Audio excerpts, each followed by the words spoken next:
আলহামদুলিল্লাহ।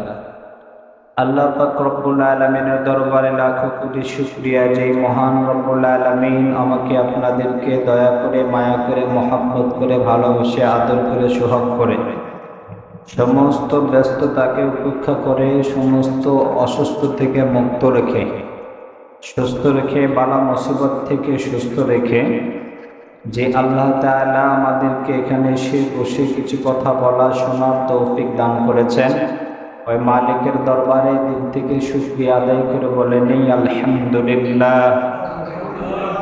আরো একবার বলে আলহামদুলিল্লাহ। রব্বানা লাকাল হামদ হামদান কাসীরান তাইয়্যিবান মুবারাকান ফীহি। আলহামদুলিল্লাহ। সম্মানিত হাজিরিন, আল্লাহ পাক রব্বুল আলামিনের মহাগ্রন্থ আল কোরআনের একটি আয়াত তেলাওয়াত করেছি। আল্লাহ রসুলের লক্ষ্য হাদিস থেকে হাদিসে পাক তেলাওয়াত করেছি। আল্লাহ তাআলা যদি তৌফিক দান করেন এই আয়াত এবং হাদিসের উপরেই কিছু কথা বলবো ইনশাআল্লাহ। তো আল্লাহ তাআলা যে আয়াতটা তেলাওয়াত করেছি, আল্লাহ তাআলা বলেন লা ইয়ানালাল্লাহু লুহুমুহা ওয়ালা দিমাউহা ওয়ালাকিন ইয়ানালুহুত তাকওয়া মিনকুম। বান্দা,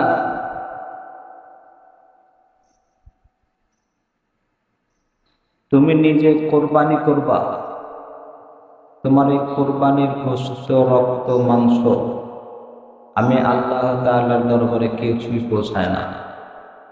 ওয়ালাকিন ইয়ানালুহুত তাকওয়া মিনকুম, পৌঁছাটা হলো তোমাদের ভিতরে তাকওয়াটা কতটুকু আছে।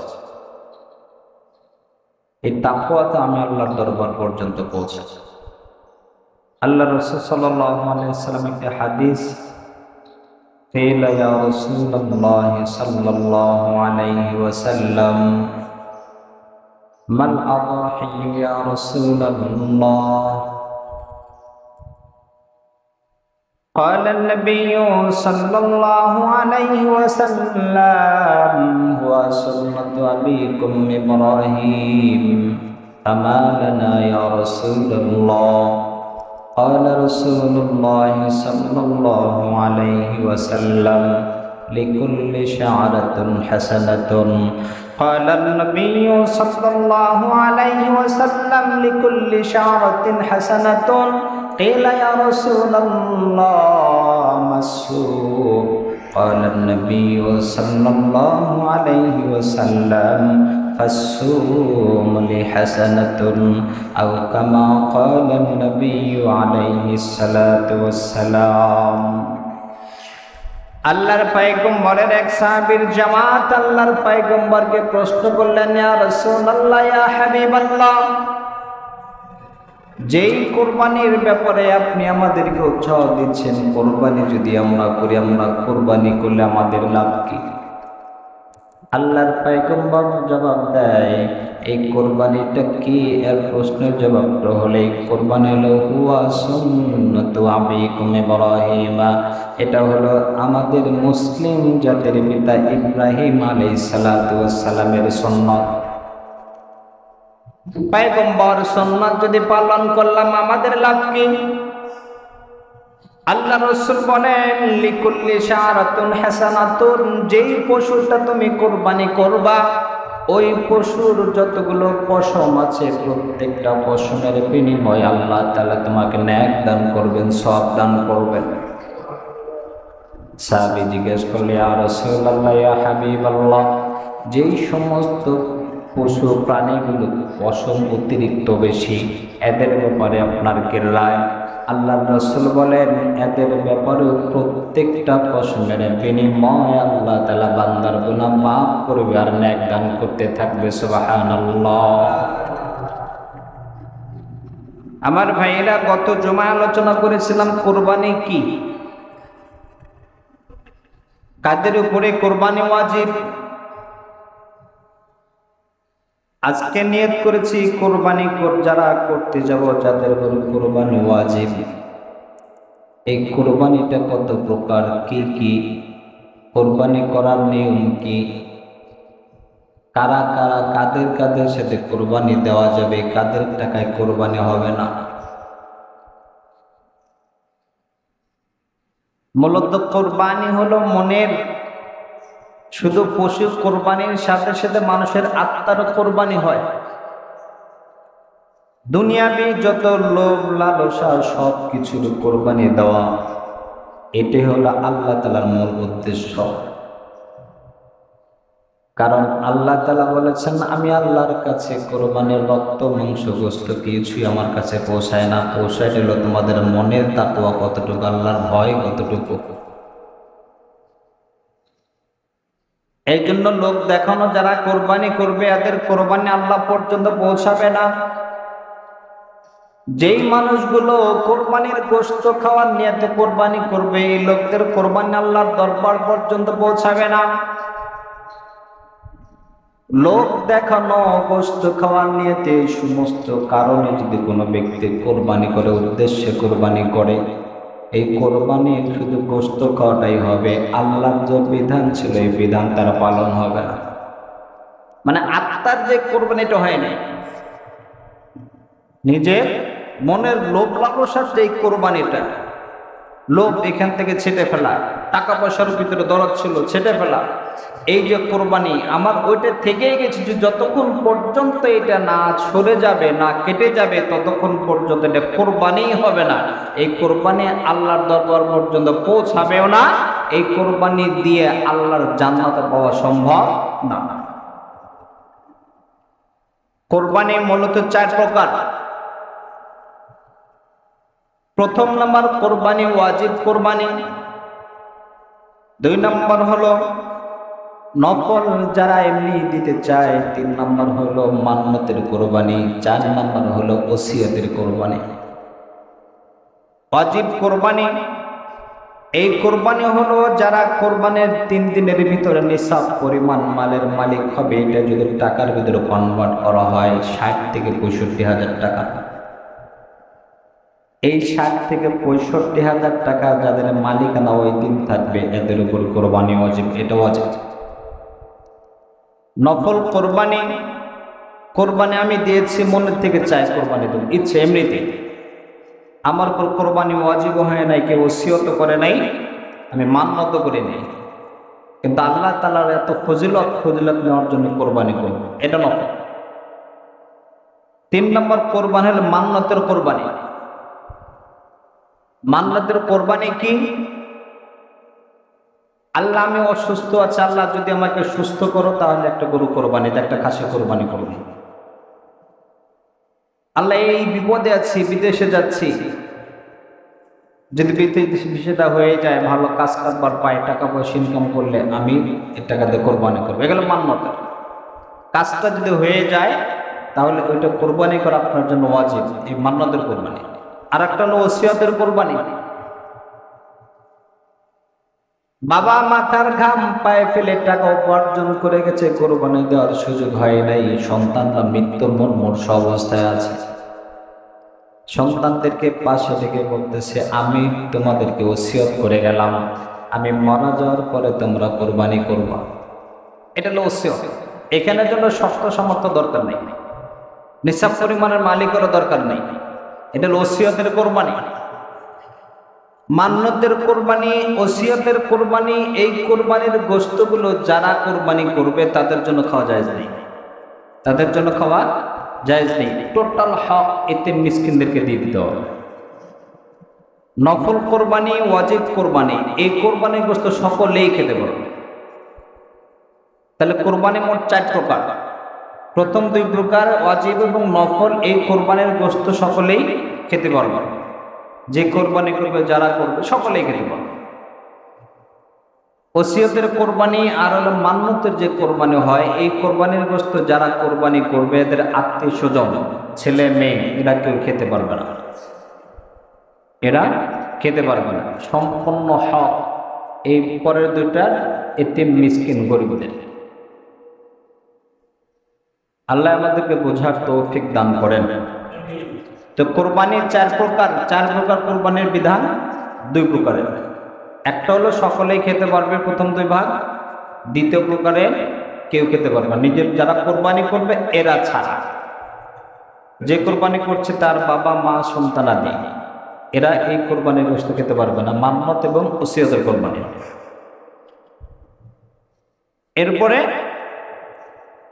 কোরবানি যে করবো, কোরবানির পশু 6 প্রকার পশু দিয়ে কোরবানি করা যায়। কয় প্রকার? 6 প্রকার পশু দিয়ে কোরবানি করা যাবে জায়েজ। এছাড়া অন্য কোনো প্রাণী দিয়ে পশু দিয়ে কোরবানি করা যাবে না। 1 নম্বর গরু, মহিষ, ছাগল, ভেড়া, দুম্বা। কটা হলো? 5টা না 6টা? গরু, মহিষ, ছাগল, ভেড়া, দুম্বা, উট, এই 5 প্রকার, 6 প্রকার। তাহলে 6 প্রকার প্রাণী ছাড়া অন্য কোনো প্রাণী দিয়ে কোরবানি করা যাবে না। কেউ যদি হরিণ কোরবানি করে হবে না। 6 প্রকার প্রাণী, গরু, মহিষ, এদের প্রাপ্তবয়স্ক হতে গেলে 2 বছর, সর্বনিম্ন কয় বছর?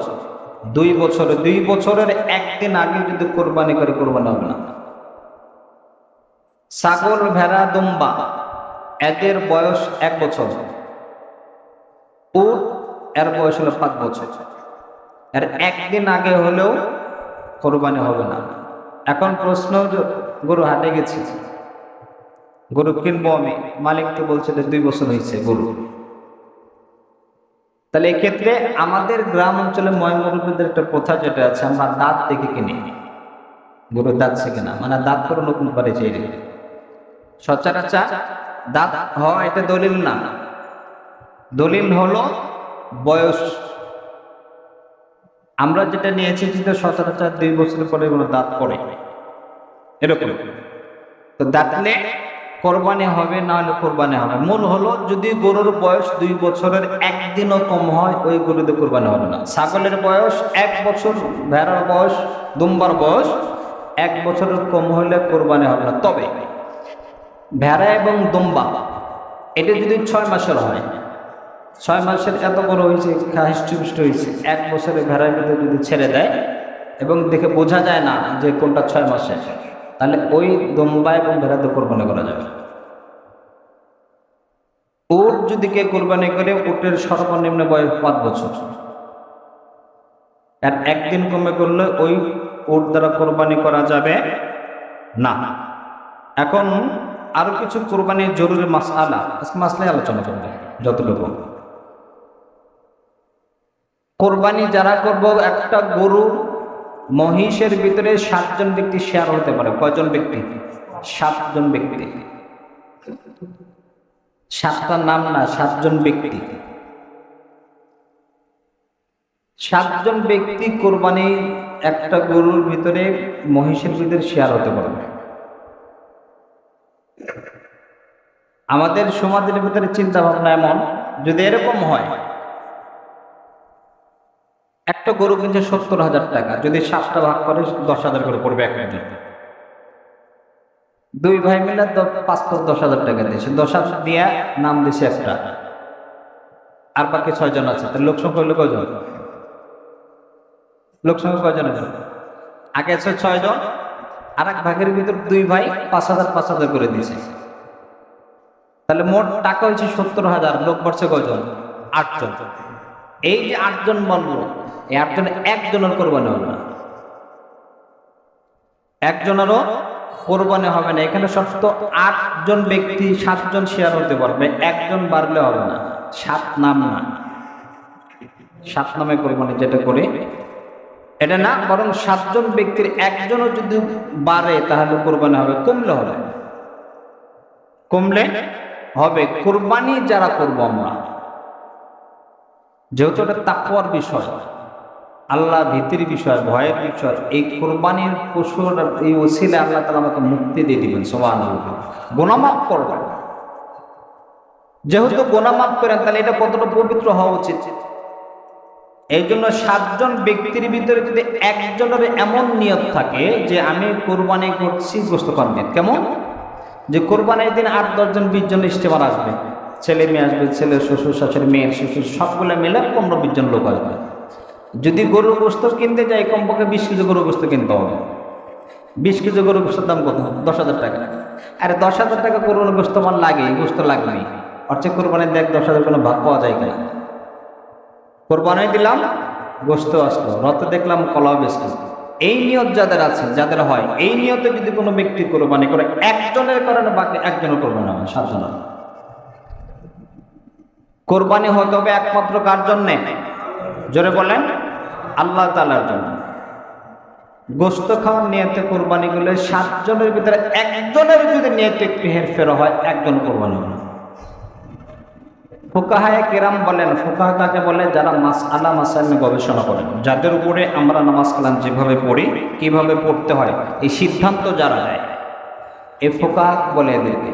ফুকাহায়ে কেরাম বলেন, যদি কোনো ব্যক্তির টাকা ইনকামের যে সোর্স, যে মাধ্যমে টাকা আসে, টাকার অধিকাংশ মাধ্যমটাই হারাম পন্থে, অধিকাংশ মাধ্যম যদি কি হয়, হারাম পথে উপার্জিত টাকা হয়, তাহলে ওই ব্যক্তির সাথে কোরবানি দিন একটার কোরবানি হবে না। পিওর হালাল টাকা দিয়ে কোরবানি করতে হবে। যেই ব্যক্তির সারাক্ষণ ঘুষের ভিতরে আছে সুদের কারবার করে, আর বিকল্প কোনো রাস্তা নেই, সুদের কারবারে আছে, আপনি তার সাথে আপনার টাকা তো মাথার কাম পায়ে ফেলে, হালাল টাকা জেনুইন, আপনি এটা কোনো সুদের ব্যক্তির সাথে দরকার নাই। আপনাকে গরুই কোরবানি করতে হবে কে বলেছে? এরকম তো না। একটা নিজে একা দেয়, এক 10,000 15,000 টাকা খাসি কেনে, খাসি কোরবানি করে দেয়। আমরা সমাজে আরো কিছু ভুল করি। কোরবান পশু যখন কিনতে যাই, আমরা যে দরদাম গুলো করি, তোমারটা কত দিয়ে কিনছো, এত টাকা, দরকার নেই তাই। এখানেও রিয়ার ভাব আছে। গোস্তের হিসাব করছি আমি, টাকার হিসাব করতেছি, আমারটা 2 লাখ টাকা, তোমারটা 2,20,000 টাকা, তোমারটার চাইতে আমারটা ভালো, এই যে চিন্তা ভাবনা, এগুলোর থেকে দূরে থাকা। এইগুলাও রিয়ার ভিতরে পড়ে, লোক দেখানোর ভিতরে পড়ে, কোরবানি হবে না। এখানে আরো কিছু ভুল আমরা করি। তো বলছিলাম 7 জন শেয়ারের ভিতরে যদি একজনের যদি নেট একটু হেরফের হয়, একজনের কারণে বাকি 6 জনের কোরবানি কারোর হবে না। এই জন্য বুঝে শুনে চিন্তা ভাবনা করে, এত উদাসীন কেন আমরা? এত তো দিনের ব্যাপারে এত উদাসীন হওয়া যাবে না। 1 কেজি বাগুন বাজার থেকে কিনতে গেলে বাইছে যেরকম ভাবে কিনি, দিনের ব্যাপারে যা মনে চাই করে দিলাম, এটা কিভাবে? এই জন্য চিন্তা ভাবনা করা, বুঝে শুনে আলোচনা করে, যাদের সাথে কোরবানি, যাদের সাথে আলোচনা ফিকির করে তারপর আপনি কোরবানি করেন। কোরবানি যে পশুগুলো ক্রয় করবেন, দেখে শুনে কিনবেন। হিজরা যেটা, হিজরা পশু দ্বারা কোরবানি হবে, চোখ দুইটাই নেই, কানা, কোরবানি হবে না। একদম এত দুর্বল যে যেই জায়গায় কোরবানি করে ওই জায়গা পর্যন্ত হেঁটে যেতে পারছে না, তাহলে এরকম পশু দ্বারা যদি কোনো ব্যক্তি কোরবানি করে, কোরবানি হবে না। আরো যে মাসলা মাসাইল আছে, গেলে আলেমদের, ভালো আলেম যারা আছে তাদের কাছ থেকে জেনে নেবেন, জেনে শুনে তারপরে কোরবানি করে। আল্লাহ আমাদের বুঝতে, কোরবানির পশু আমরা যখন জবাই করি, যেটা মূল আমার যেটা হয় সচরাচর, আমরা তো অনেকেই কোরবানির পশু কষাইকে দিয়ে জবাই করি, ইমাম সাহেব থাকে, হুজুর থাকে, অথবা নিজে করি। তো জবাই করার ক্ষেত্রে যে কোরবানি করবে তার নিজে জবাই করা উত্তম। এখন আমাদের পারে না, ভয় লাগে। ভালো একজন নেককার মানুষদের কোরবানি করেন, জবাই করেন। আমাদের ভুলটা কোন জায়গা হয়? জবাই করছে, হুজুরে 1 পোজ দিছে, দেওয়ার হুজুর সরেন, কষা যিনি আছেন উনি নিজে কাটছেন। শুধু কাটা না, যেই ভুলটা আমরা করি, এই যে ছুরির যে মাথা আছে, এটা গলায় খোঁচাই, দেখে না, যেটা দেখি আমরা একটু ধৈর্য ধরে না কেন? এইখান থেকে আপনি যখন দমে মাসফুহ বলে, প্রবাহিত রক্ত হারাম। জবাই করার বিধান কেন? আপনি যখন জবাই করছেন, গরুর ভিতরে যে রক্তগুলো আছে, এই রক্ত তো মানুষের জন্য খাওয়া যায় না, এটা বের হয়ে যাবে। বের হয়ে শরীর 5-7 মিনিটের এক সময় নিস্তেজ হয়ে আরামে তার জানটা বের হবে। আমরা তাড়াহুড়ার কারণে খোঁচায় যখন খোঁচা দিচ্ছি, এটা সরাসরি মেরুদণ্ডের হাড়ে গিয়ে লাগে। গরু যখন হাড়ে লাগে, আপনি খোঁচার কারণে ওই জায়গাতে আলাদা হয়ে যায়। আলাদা হলে তখন রক্তে যে বের হয়েছে, এই কারণে মারা যায় না। তখন তার মৃত্যু হয় দম বন্ধ হয়ে, শ্বাস বন্ধ, অ্যাটাক, হার্ট অ্যাটাক যেটা বলে, এটা করে। এরকম যদি করে যে রক্তটা বের হয়ে যাওয়া দরকার, এটা বের হয় না, না বের হইলে নাপাক রক্ত ভিতরে থেকে যায়, ওই পশুর গোশত খাওয়া হারাম। আমরা সচরাচর সামান্য যে ভুলগুলো আমরা করি, আমার এই ভুলের কারণে, তাড়াহুড়োর কারণে আমার এত বছর, 1 বছর পুরো সাধনা এটা নষ্ট হয়ে যাচ্ছে, ধ্বংস হয়ে যাচ্ছে, হইতেছে না। এমনকি যেই গোশতটা আমি খাচ্ছি এটা আমার জন্য আরাম আছে, তখন এটা কোরবানি হবে না,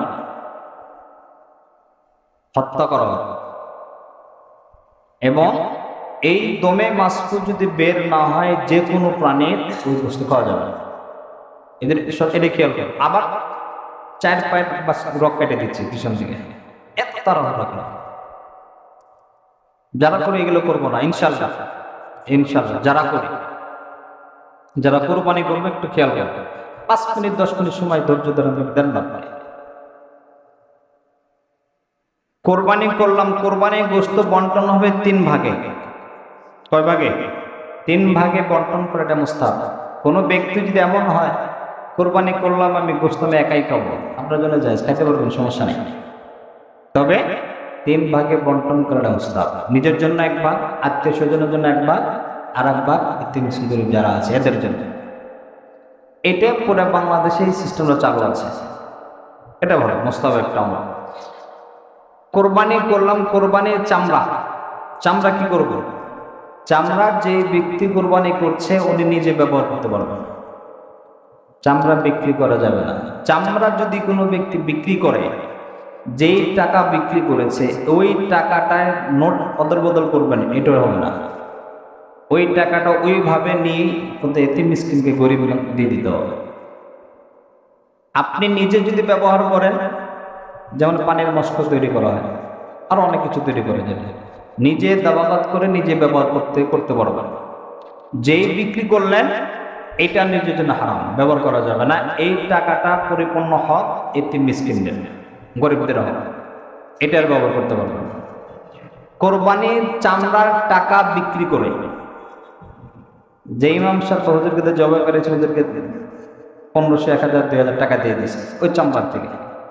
কোনো প্রতিদান এই কোরবানির পশুর চামড়ার থেকে দেওয়া যাবে না। কোরবানির পশু থেকে জবাই করার আগ পর্যন্ত কোনো প্রকার উপকার গ্রহণ করা যাবে না, কোনো প্রকার উপকার নিজে গ্রহণ করতে পারবেন না। যেমন আপনি একটা গাভী কোরবানি করবেন, কিনছেন, যেটা দুধ হয়, দুধের এমন সিস্টেম যেটা দহন না করে ও কষ্ট হবে, তাহলে এই দুধ কি করবে?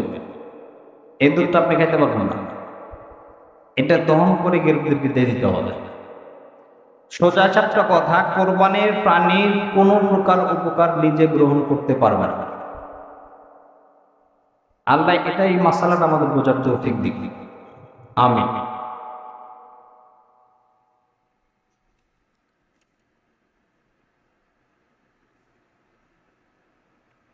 এখন এই চামড়ার টাকাটা গরিব মিসকিন যাদেরকে দেব, এর সবচাইতে উত্তম খাত কোথায়? যেই জায়গায় দিলে আপনার দুনিয়াও লাভ হবে, আখিরাতেও লাভ হবে। সবচাইতে উত্তম খাত ফুকাহায়ে কেরাম, মুহাদ্দিসিনে কিরাম বলেন, আপনি যদি কোনো এতিমখানা, কোনো মাদ্রাসা এতিমখানা থাকে, সব মাদ্রাসা না, অনেক মাদ্রাসা প্রাইভেট মাদ্রাসা আছে, এই সমস্ত জায়গায় কোনো চামড়া দেওয়া যাবে না। যেই মাদ্রাসাগুলোতে এতিমখানা আছে, এতিমদের খাবারের ব্যাপারে, লেখাপড়ার খরচের ব্যাপারে আপনি দিলে দুনিয়াতে লাভ, আপনার টাকা খেয়ে পড়ে সে লেখাপড়া করলো, এবং মরণ যে আপনি মারা যান সে লেখাপড়া দিন শিখে যা মানুষকে শিখাবে, এর প্রত্যেকটা একটা সওয়াব, একটা অংশ আপনি পেয়ে যাবেন কবরে যাওয়ার পরে। সুবহানাল্লাহ। এই জন্য উত্তম খাতর যদি কোনো এতিমখানায় দিয়ে দেওয়া যায়, কোন এতিমখানায় যদি দিয়ে দেওয়া যায়, এটা সবচেয়ে ভালো। আল্লাহ আমাদেরকে বুঝ দিক, হেদায়েত দান করুন। এবং কোরবানি আরো যে মাসাইলগুলো আছে এগুলা আলেমদের কাছে জেনে নেবেন, জানার পরে আপনি কোরবানি করবেন। কারণ এই কোরবানির ওসিলায় মরণের পরে আল্লাহ তাআলা আপনাকে মুক্তি দিয়ে দিতেও পারে। কারণ আল্লাহর নাম রহমান, নাম কি? আল্লাহর নাম রহমান, আর রহিম, আল গফফার, আস-সাত্তার, এমন আল্লাহর ইবাদত আমরা করি যে আল্লাহ বড় দয়াবান। রহমান কাকে বলে? রহমান হলো যে না চাইতে বান্দার প্রতি দয়া করছে। সুবহানাল্লাহ। অনেক নাস্তিকে আল্লাহ তাআলা খাওয়ায়, আল্লাহকে আল্লাহ বলে স্বীকারই করে না, তাকেও আল্লাহ তাআলা রিজিক দেয়। মূর্তি পূজক যারা আছে এদেরকে আল্লাহ তাআলা খাওয়ায়। আমি আপনি যদি রহমান হতো, আমাদের ভিতরে যদি এই চরিত্র থাকতো, কেমন? আপনি টাকা পয়সা দিয়ে কোনো জন লোককে কামলা নিয়েছেন, আপনার কাজ করে নাই, আপনার কথা শুনে নেই, আপনি তাকে বেতন দেবেন না। অথচ আল্লাহ তাআলা এমন দয়া তার, সে আমার ইবাদত করুক আর না করুক সকলের জন্য দুনিয়ার রিজিকের ব্যবস্থা করে দিয়েছেন। সুবহানাল্লাহ। রহিমুনি, এই জন্য মুহাদ্দিসিনরা বলেন, মুফাসসিরিনে কেরাম বলেন, ইয়া রহমানাদ দুনিয়া রহিমাল আখিরা। দুনিয়ার জমিনে আল্লাহ তাআলা বান্দা যদি আল্লাহ তাআলাকে মানুক না মানুক, আল্লাহর ইবাদত করুক আর না করুক, আল্লাহ তাআলা তার রিজিকের ব্যবস্থা করে দিয়েছেন। কিন্তু মৃত্যুর পরে আল্লাহ তাআলা যারা আল্লাহকে মেনেছে এদের জন্যই আল্লাহ তাআলা শুধু দয়া দেখাবেন, এর বাহিরে কাউকে আল্লাহ তাআলা দয়া দেখাবেন না। এই জন্য রহিমাল আখিরা, আখিরাতের ব্যাপারে আল্লাহ তাআলা রহিম, দুনিয়ার ব্যাপারে আল্লাহ তাআলা রহমান। তো বলছিলাম আল্লাহ তাআলা এত দয়ার আল্লাহ, আমার এই কুরবানির ওসিলা আল্লাহ তাআলা আমাকে গুনাহ মাফ করে নাজাতের ব্যবস্থা করতে পারবেন। তাহলে সেই আল্লাহ তাআলার মন রক্ষার্থে, বিধান পালনার্থে আমি কুরবানি করছি, তাহলে আমার কতটুকু ফিকির করা উচিত? আল্লাহ আমাদেরকে ভেবে চিনতে আমলের তৌফিক দিক, কুরবানি করার তৌফিক দান করুন সকলকে। আবারও বলি, কাদের উপরে কোরবানি ওয়াজিব? যাদের উপরে 60 থেকে 65,000 টাকা ক্যাশ হবে ওই 3 দিন, কোরবানির 3 দিন, এদের উপরে কোরবানি ওয়াজিব। বছর অতিক্রম হওয়া সত্ত্বেও না। কথায় কথা মনে আসে, আমাদের মা বোন যারা আছে অনেকের বাড়িতে গহনা আছে না, 2 ভরি 3 ভরিতে আছে। এখন খুব কম হয়, বিয়ে হইলে 2 ভরি 2.5 ভরি 5 ভরি পর্যন্ত স্বর্ণ দেয়। মা বোন যারা আছে এদের উপরে কোরবানি ওয়াজিব, যাদের এই স্বর্ণালঙ্কার যাদের আছে। উনি কোরবানি করবে কোত্থেকে? উনি স্বামীর কাছ থেকে নিতে পারে, বড় ভাইয়ের কাছ থেকে নিতে, বাবার কাছে টাকা নিয়ে করতে পারে। যদি কেউ টাকা না দেয়, আপনার কাছে যে স্বর্ণ আছে ওখান থেকে বিক্রি করলে আপনার কোরবানি করতে হবে, কিছুটা বিক্রি করে কোরবানি করতে হবে। এবং আপনার উপরে মা বোনের কোরবানি ওয়াজিব, এই মাসআলাটা সচরাচর আলোচনা খুব কম হয়, যেমন আসছে বললেন এদেরকে এই মাসআলাটা জানাই দেবেন। আপনারা জানাবেন না, জানেন কেন জানাবেন না জানেন? আপনি গেলে বলে তাহলে টাকা দাও, দেবেন না তো তাকে। তো আল্লাহ তাআলা আমাদেরকে বোঝার তৌফিক দিক, জোরে বলেন আমিন। যে কোরবানির মাসআলা মাসাল যা জানলাম বুঝলাম, বুঝে থাকলে এই অনুযায়ী আমলের তৌফিক দান করেন। যাদের উপর কোরবানি ওয়াজিব ফিকির করে কোরবানি করার তৌফিক দান করেন।